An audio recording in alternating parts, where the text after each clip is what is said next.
Hello friends, welcome to Yukti professional classes. इस video में हम major philosophies and approaches in education के बारे में पढ़ने वाले हैं। प्रमुख दर्शन और शिक्षा में दृष्टिकोण। अगर आपने मेरे चैनल को सब्सक्राइब नहीं किया है तो मेरे चैनल को सब्सक्राइब, शेयर एंड लाइक ज़रूर करिए। और इस वीडियो की पीडीएफ आपको मेरे युक्ति प्रोफेशनल क्लासेस टेलीग्राम चैनल पर मिल जाएगी। चलिए अब हम स्टार्ट करते हैं। पहला जो अप्रोचेस है, फिलोसॉफीज हैं, वो पहली है शिक्षा के तीन आधार, बेसिस ऑफ एजुकेशन। शिक्षा के तीन मौलिक आधार दार्शनिक, मनोवैज्ञानिक और समाजशास्त्री है। ये आधार शिक्षा के उद्देश्यों, तरीकों और प्रभावों को समझाने में मदद करते हैं। ठीक है, तो सबसे पहले जो है इसमें फिलोसॉफी बेसिस जो है, इसमें deals with the nature and purpose of education. ये डील करता है कि एजुकेशन का क्या उद्देश्य है, उसकी क्या प्रकृति है, इस बारे में करता है।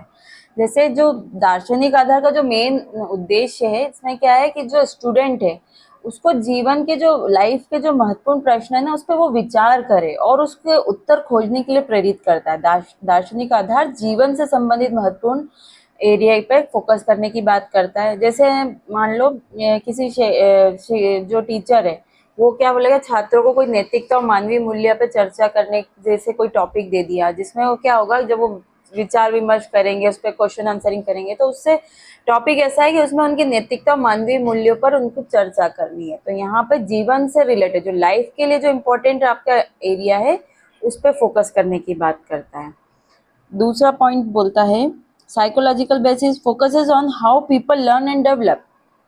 मनोवैज्ञानिक आधार जो है वो बोलता है कि ये शिक्षा, इसमें शिक्षा का क्या महत्व समझा जाता है कि छात्र कैसे सीखते हैं, इस चीज पे फोकस किया जाता है कि उनके मानसिक और वो कैसे अपने मानसिक विकास को बढ़ावा, मतलब उनके मानसिक विकास को कैसे बढ़ावा दिया जा सकता है, इस बात पे फोकस करता है मनोवैज्ञानिक आधार।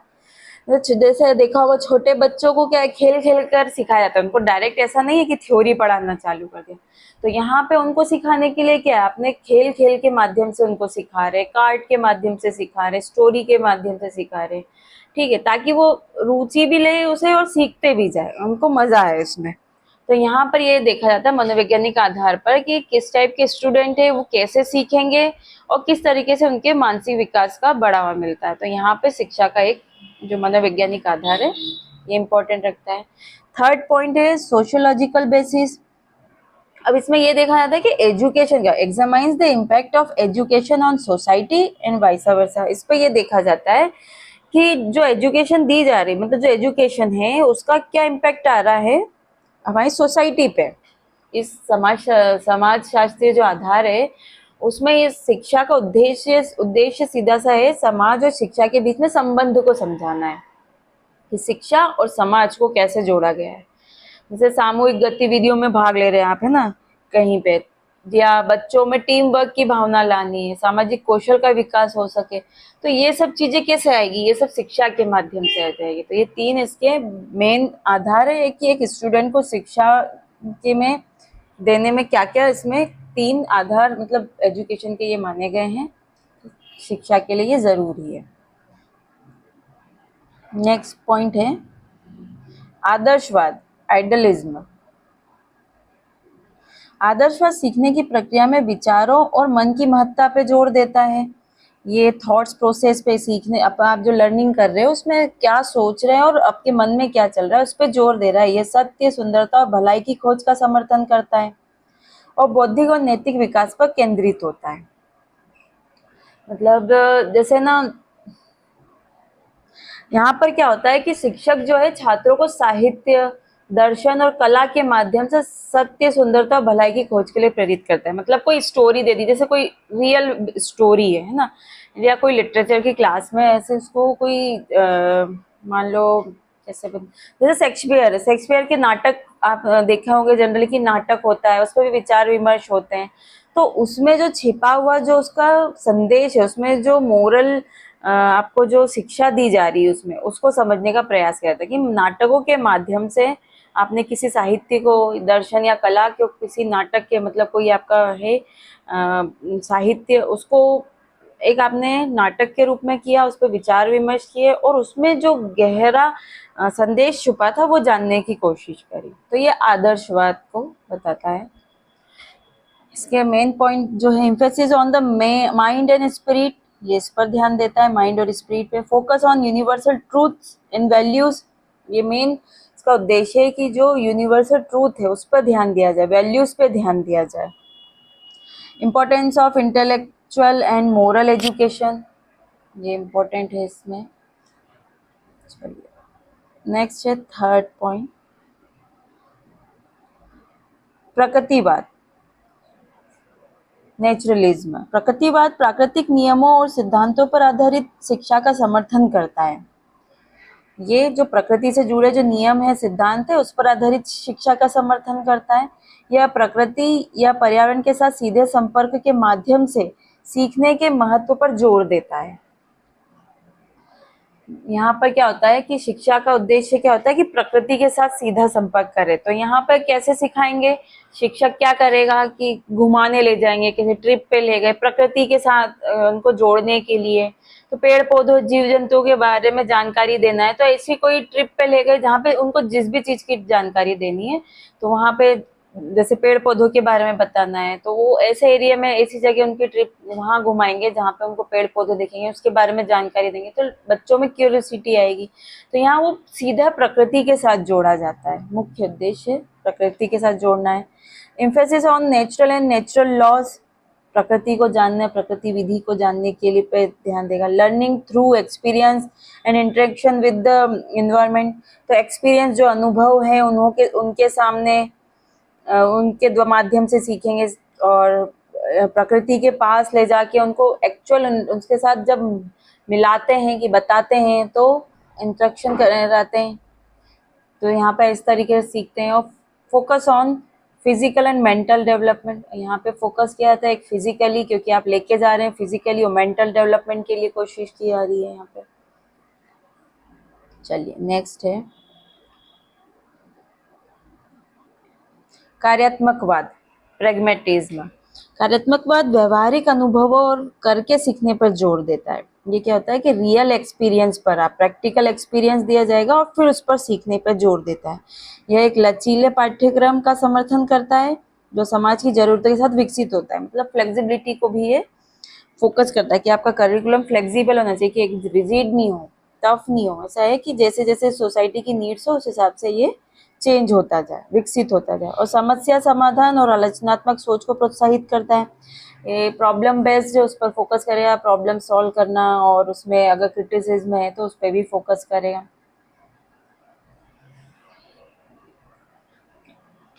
तो कार्यात्मकवाद जो है इसमें शिक्षा का मुख्य उद्देश्य होता है व्यवहारिक, जो रियल एक्सपीरियंस है ना, प्रैक्टिकल एक्सपीरियंस है, उसके माध्यम से सिखाएंगे। जैसे कोई प्रोजेक्ट बेस्ड लर्निंग मॉडल बनाया, जैसे हम देखते हैं ना कि प्रोजेक्ट बनाने को दिया, हमारे स्कूल टाइमिंग में हम प्रोजेक्ट बनाते थे, तो प्रोजेक्ट बनाया तो वो उसका प्रैक्टिकली आपने, क्योंकि अब पर्टिकुलर ग्रुप को दे दिया आपको ये प्रोजेक्ट बनाना है, तो उस प्रोजेक्ट को बनाने के लिए वो मॉडल तैयार करेंगे, उससे लर्निंग होगी, वो ऐसा क्यों हो रहा है, क्या है, क्योंकि आपको एक्सप्लेन करते भी आना चाहिए।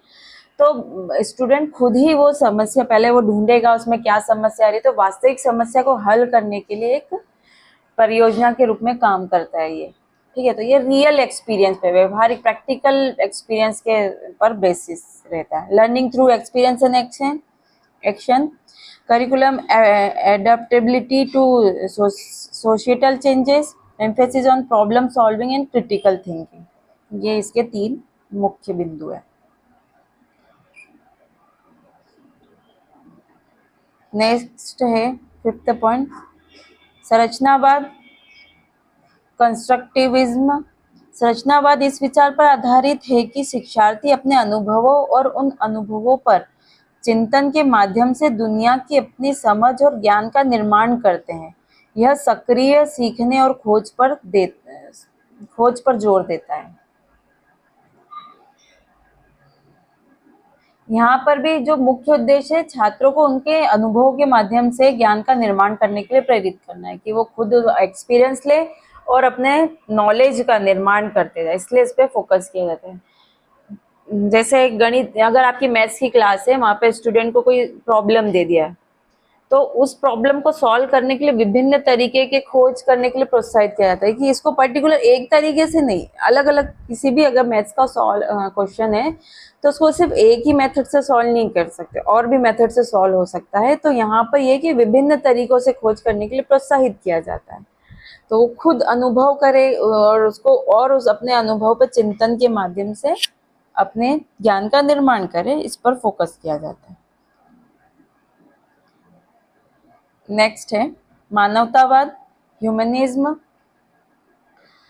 मानवतावाद पूरे व्यक्ति के विकास पर ध्यान केंद्रित करता है और व्यक्तिगत वृद्धि, आत्म साक्षात्कार और मानवीय मूल्यों के महत्व पर जोर देता है।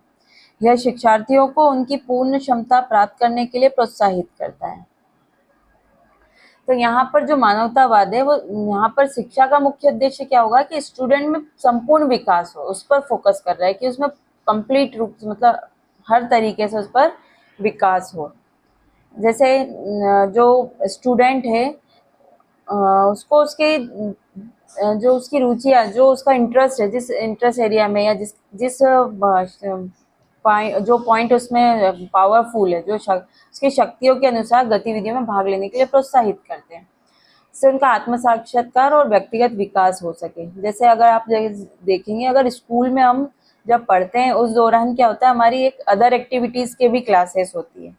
पढ़ना तो है, हमको सब्जेक्ट्स पे फोकस तो करना है, इसके अलावा अदर एक्टिविटीज़ की क्लासेस होती है, तो वो उनकी रुचियों के हिसाब से कि उनको इंटरेस्ट बना रहे, स्कूल आना भी अच्छा लगे, तो इंटरेस्ट के लिए उनके लिए गेम्स के पीरियड लगाए हैं, अलग अलग चीज़ों को सिखाने के लिए कुछ एक्टिविटीज़ क्लासेस होती है, आर्ट क्लासेस होती है। तो जो जो अपनी इच्छा के अनुसार उनकी जो रुचियाँ हैं उसमें पार्टिसिपेट करने के लिए उनको बोला जाता है, पार्टिसिपेट कराया जाता है, प्रोत्साहित किया जाता है। तो इससे क्या होता है कि उनका व्यक्तिगत रूप से हर तरीके से सिर्फ पढ़ाई को लेके नहीं, उनको फिजिकल एक्टिविटीज़ कराई जा रही है, एक्सरसाइज कराया जा रहा है, बहुत सारी एक्टिविटीज़ किया है, तो पूरी तरीके से उनको उनका डेवलपमेंट हो सके उसके लिए से जो टीचर होता है वो प्रेरित करता है स्टूडेंट को। Focus on personal growth and self-actualization, emphasis on human values and potential और development of the whole person। तो यहाँ complete उसके development को देखा जाता है। नेक्स्ट पॉइंट है तर्कवाद, रैशनलिज्म। तर्कवाद ज्ञान और समझ के प्राथमिक स्रोत के रूप में तर्क और तर्क शक्ति पर जोर देता है।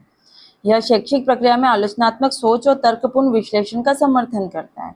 मतलब जब तर्क करना आता है, जो शिक्षा का उद्देश्य ये भी है कि तर्क करना है, अगर कोई चीज़ बताई है तो उसको समझने के लिए तार्किक रूप से उसको समझे, इसकी क्या इसमें आलोचना हो सकती है, इसमें क्या पॉजिटिव पॉइंट है, क्या नेगेटिव पॉइंट है, ये सब उसमें तर्क करने की, सोचने समझने की शक्ति का मतलब एक तरीके से ये शक्ति पर जोर दिया जाता है कि इस तरीके से वो तर्क करते हुए चीज़ों को सीखे। इसमें मेन उद्देश्य जो शिक्षा का होता है वो ये कि छात्र तर्क करना, विश्लेषण के माध्यम से ज्ञान प्राप्त करे। जैसे वैज्ञानिक विधि का उपयोग करके समस्या को हल करने के लिए प्रेरित करते हैं। अलग अलग कोई भी समस्या है उसको सॉल्व करने के लिए स्टूडेंट को दे दिया है, वो अपने सोच समझ कर वैज्ञानिक तकनीकें बताई है उनको ध्यान में रखते हुए उस प्रॉब्लम को सॉल्व करता है और उस प्रॉब्लम को सॉल्व करते करते सीखता है। तो यहाँ पर तर्क के माध्यम से सीखने के उद्देश्य पर फोकस किया गया है।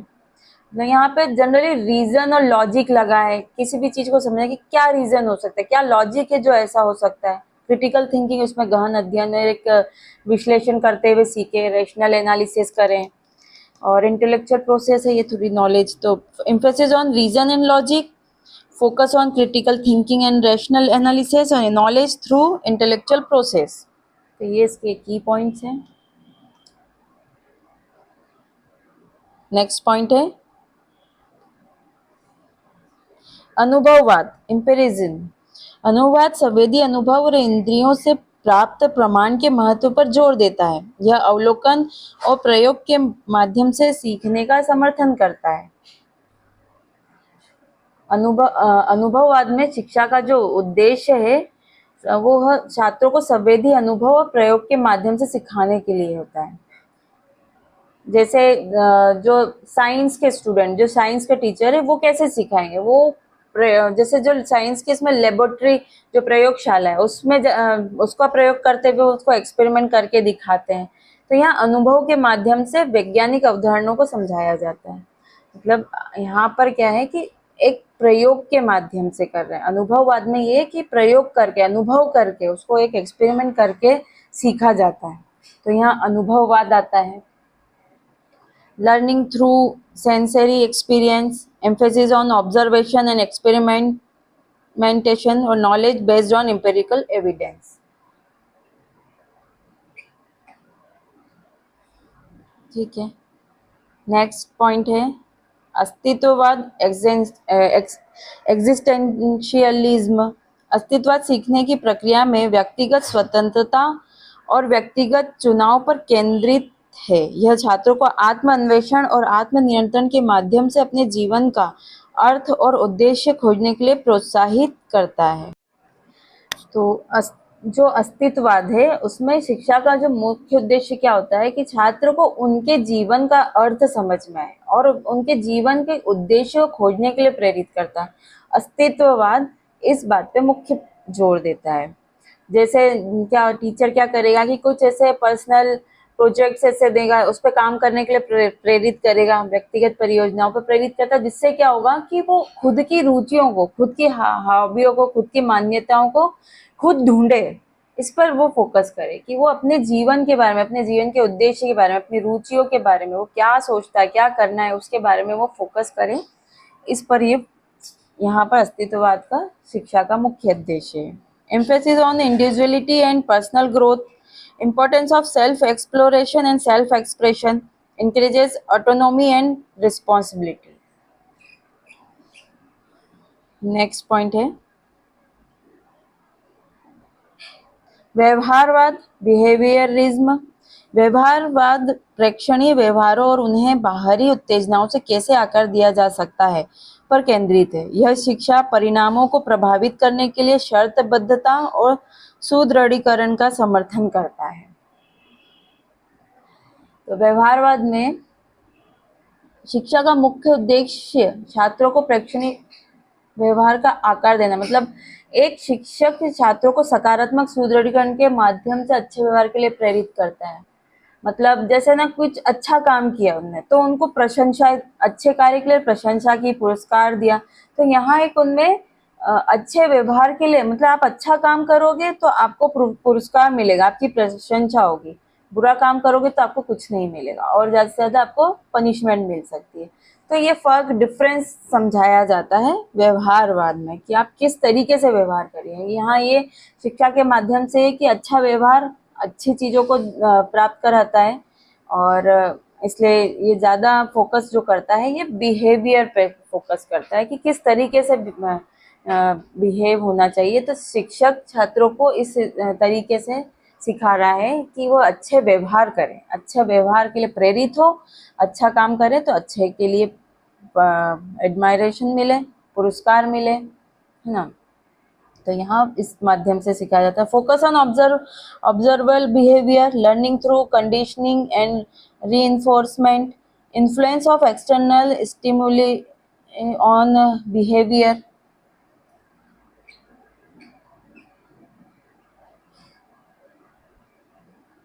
चलिए नेक्स्ट पॉइंट है गेस्टॉल्ट मनोविज्ञान। गेस्टॉल्ट मनोविज्ञान अनुभव को हिस्सों में तोड़ने की बजाय पूरे अनुभव को समझने पर जोर देता है। यह धारणा और सीखने की समग्र प्रकृति पर केंद्रित है। गेस्टॉल्ट जो मनोविज्ञान है उसमें यह है कि चीज़ों को एक संपूर्ण रूप में देख के समझे, ना कि छोटे छोटे टुकड़ों में विभाजित करे। ये जो सिद्धांत है इसका सीधा सा है कि जैसे आप अगर अपना फेस आईने में देखने जाओगे तो आप ये नहीं देखोगे पर्टिकुलर नाक को ही देखोगे, आँख को ही देखोगे, वो जो भी देखोगे पूरा फेस, चेहरे को देखोगे, अलग अलग हिस्से के रूप में नहीं देखते बल्कि एक संपूर्ण चेहरे के रूप में देखते हैं।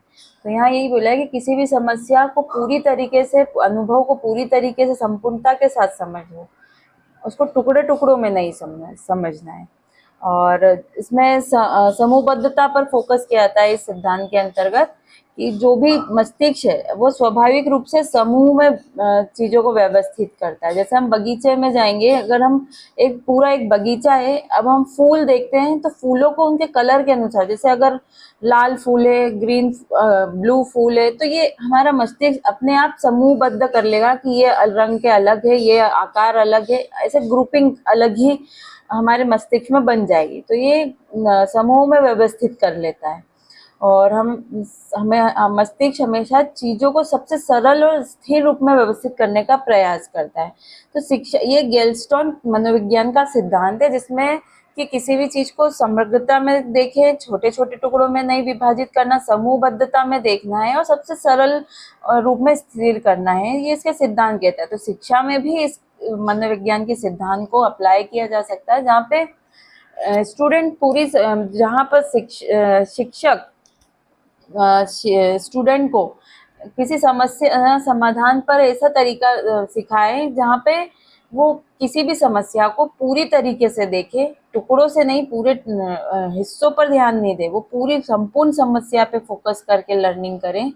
उसको समझने पूरी जब वो पूरे हिस्से को देखेगा तो उसको समस्या की पूरी तस्वीर समझने में मदद मिल सकती है। समूह चर्चा पे फोकस ही ग्रुपिंग में कर दो, बच्चों को ग्रुप बना के बांट दिया और उनको समस्या दे दी। जब वो मिलकर समस्या का हल करते हैं तो उनको समूहों में मतलब अलग अलग तरीके से दृष्टिकोणों से सोचने समझने की उनको क्षमता आती है। और एक सरल तरीके से में जिसमें वो खुद उसको प्रैक्टिकली तरीके से उदाहरणों परियोजनाओं के माध्यम से जब सीखते हैं तो वो सरल तरीके से सीख रहे हैं, वास्तविक जीवन में क्या उसका महत्व है इस बारे में समझते हैं। तो गेल्स्टोन मनोविज्ञान में सीधा सा ये है कि हम अपने अनुभवों को संपूर्णता में समझते हैं। शिक्षा में इसका मतलब है कि छात्रों को समस्या का संपूर्ण रूप से समझने के लिए प्रेरित करना चाहिए ताकि वो बेहतर और गहन समझ प्राप्त कर सके। ठीक है, तो की पॉइंट है इसके, holistic approach to perceptions and learning, understanding the whole rather than parts, emphasis on pattern and context. ये जो की पॉइंट्स है ये पर्टिकुलर आपको एक की वर्ड्स बता रहे हैं कि ये पर्टिकुलर जो साइकोलॉजी, ये जो फिलोसॉफीज है इस चीज पर मेन फोकस करता है। तो जो गेस्टॉल्ट का जो साइकोलॉजी है ये फोकस करता है कि होल पर काम करता है, न कि पार्ट में। तो ये इसके की पॉइंट्स आप ध्यान रखिएगा। नेक्स्ट पॉइंट है समन्वयवादी दर्शन। समन्वयवादी दर्शन विभिन्न शैक्षिक दर्शनों के तत्वों को मिलाकर शिक्षण और सीखने के लिए एक लचीला और अनुकूल दृष्टिकोण बनाता है। यह शिक्षार्थियों की जरूरतों के आधार पर विभिन्न विधियों और रणनीतियों के उपयोग की अनुमति देता है।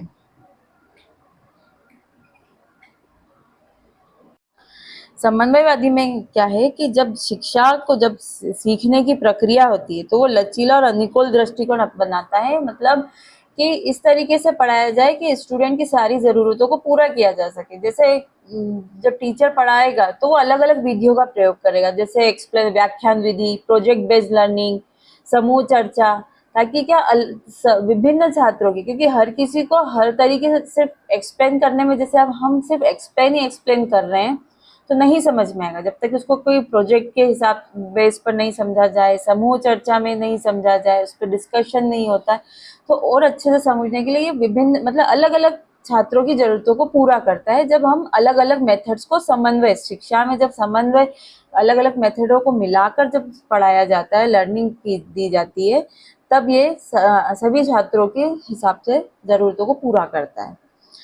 तो combination of multiple educational philosophies, flexible and adaptive teaching approaches, use of varied method and strategy समन्वयवादी दर्शन के अंतर्गत शामिल होता है। तो ये जो पॉइंट्स थे ये हमारे शिक्षा की फिलोसॉफी थे, जो शिक्षा के को विभिन्न विभिन्न पहलुओं पर, एस्पेक्ट पे हमको समझने में मदद करता है कि शिक्षा से हमें क्या क्या हमारे छात्रों की भिन्न भिन्न आवश्यकताओं को पूरा किया जाता है, क्या बेहतर ढंग से किस तरीके से बेहतर ढंग से समझ सकते हैं शिक्षा के विभिन्न आयामों को। तो ये सब सिद्धांत जो है ये इस तरीके से समझा जाता है। शिक्षा के माध्यम से हमें ये देखने को मिलता है। चलिए, important concept in education and their proponents, ये कुछ स्टेटमेंट्स दिए हैं, किन किन ने दिए हैं इनके बारे में हम। तो basic educational, Wardha educational system, ये महात्मा गांधी जी के द्वारा दिया गया है। ठीक है, Mahatma Gandhi ji scheme. Learning to take place in nature and from nature, तो ये रविन्द्रनाथ टैगोर जी का स्टेटमेंट है। आप ये स्टेटमेंट थोड़ा से ही याद रखिएगा। इंटीग्रल एजुकेशन श्री अरविंदो, ये शॉर्ट में जो ऑब्जेक्टिव्स पर इन पे फोकस किया जाता है सीधे सीधे, ये वो पॉइंट्स हैं। Focus on spiritual aspects of Indian philosophy, तो ये डॉक्टर राधाकृष्णन, सर्वपल्ली राधाकृष्णन जी का स्टेटमेंट है। Education to transform human mind, तो जे कृष्णमूर्ति जी का है ये statement. Experimental learning John Dewey. Self education through development of individuality, Maria Montessori का ये स्टेटमेंट है।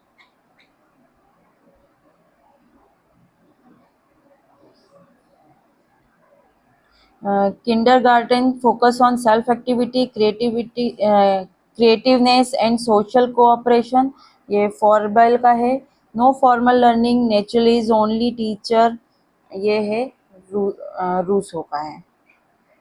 चलिए, आज के लिए इतना ही, मिलते हैं हम नेक्स्ट वीडियो में। अगर आपको मेरा वीडियो अच्छा लगा है तो वीडियो को शेयर, सब्सक्राइब एंड लाइक ज़रूर करिए। और अगर आपको कोई कमेंट्स है तो आप कमेंट बॉक्स में आपका सजेशन मुझे ज़रूर दीजिएगा।